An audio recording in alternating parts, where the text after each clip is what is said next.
હું કહું ને એટલે હાલ નહીં. જો મિત્રો હાલ નહીં. પૂંખ બનાવશે ઘઉંનો.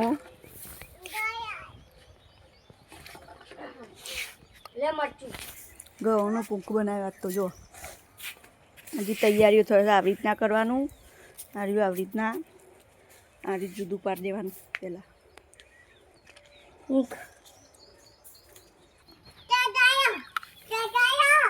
હવે આવું કરવાનું જો ગાઈસ. એનો મોરલો બનાવવાનો.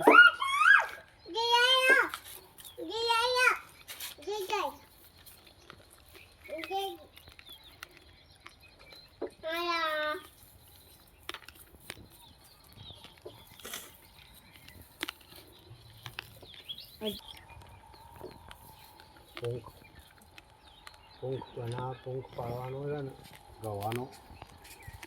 જો પૂંખ બનાવવાનો. ગવાનો પૂંખ ખાધેલો છે. જો આ મોરલો બનાવું છું ઊંધીને. પછી અને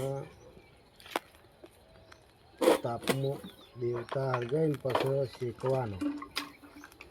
શેકી પછી મોસા ઉપર ગહાડીએ ને એટલે પછી દોણા ઝેરી હોય ગાઈસ. જો મોરલો આવી રીતના બને.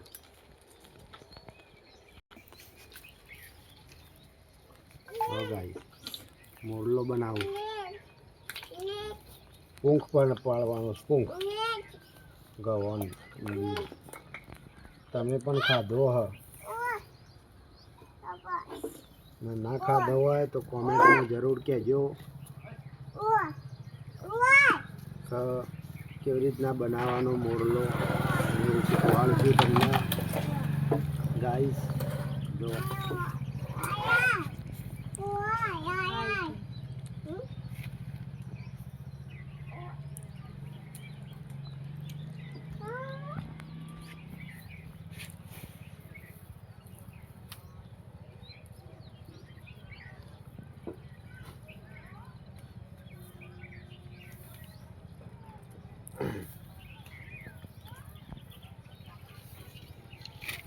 આવી રીતના વેટવાનું બધું.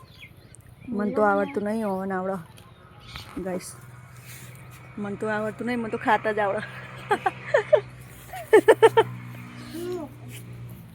જો આવી રીતના વેટવાનું ને પછી ગાઈસ જો આવી રીતના શેકી દેવાનું. જો એને શેકવાનું.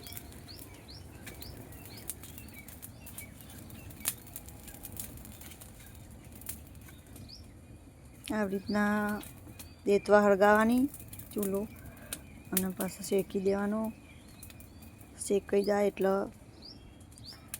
એને ખંચેરી દેવાનો નહીં. મસાનો ભરેલો મોસો હોય ને એમાં બુઝાડવાનો એટલે દોણા છૂટા પડી જાય ગાઈસ.